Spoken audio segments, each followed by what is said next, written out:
Bobby Ray Parks Jr. mga bro, matutupad na kaya sa Barangay Ginebra? At Stephen Holt, malaking role ang gagampanan. So isa nga si Stephen Holt sa mga key player ni Coach Timko na kumakain ng malaking minuto mga bro. Pero hindi nga ito masyadong umimpak sa opensa ng Barangay Ginebra dahil ginawa siyang import stopper ni Coach Timko. Nagagawa naman ni Stephen Holt ang kanyang trabaho pero kinukulang nga ang Barangay Ginebra pagdating sa opensa. May mga team kasi na hindi pwedeng isa o dalawa lang ang iyong kailangan dipinsahan dahil kaya ngang umiscore lahat gaya ng TNT at SMB. Mas explosive kasi itong si Stephen Holt kapag nalalaro niya ang kanyang laro mga bro. Bumaba talaga ang numbers niya sa Barangay Ginebra. Unang dahilan nga dyan ay hindi na siya option sa opensa.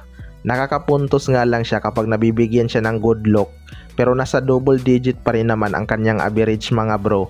Pero halos 50% talaga ang binaba ng kanyang scoring.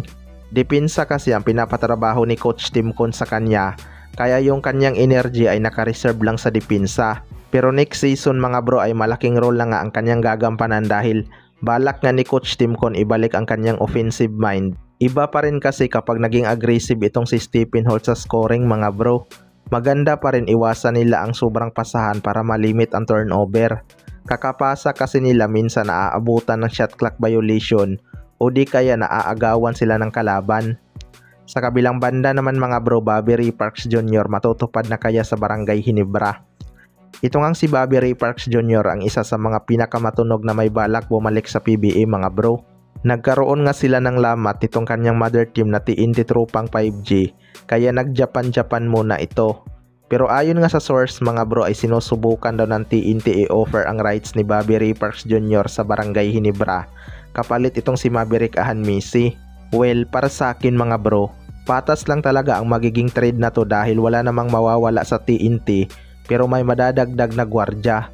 Ganyan kasi yung ginawa nila sa rights ni Mikey Williams mga bro. Kaso nalugi lang ang Converge dahil walang Mikey Williams ang sumipot sa kanila habang binitawan naman nila ang sharpshooter na si Jordan Hiddink. Kung papayag man ang Barangay Ginebra sa rights ni Bobby Ray Parks Jr. mga bro, siguradong pipirma naman ito dahil alam naman natin na bata pa lang itong si Bobby Ray Parks Jr. Pangarap niya na ngang makapaglaro sa isang crowd favorite team na Barangay Ginebra.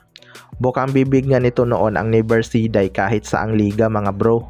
Magiging big addition talaga tong si Ray Parks kapag napunta sa Barangay Ginebra dahil mala import nga ang magiging performance nito. Malaking gwardya kasi itong si Bobby Ray Parks Jr. kaya may advantage ito sa kanyang position mga bro. Kaya abangan na lang natin kung matutuloy ang rumors na yan at kung matutupad na ba ang pangarap ni Riri na makapaglaro sa Barangay Ginebra. Kayo mga bro, ano masasabi nyo tungkol dito?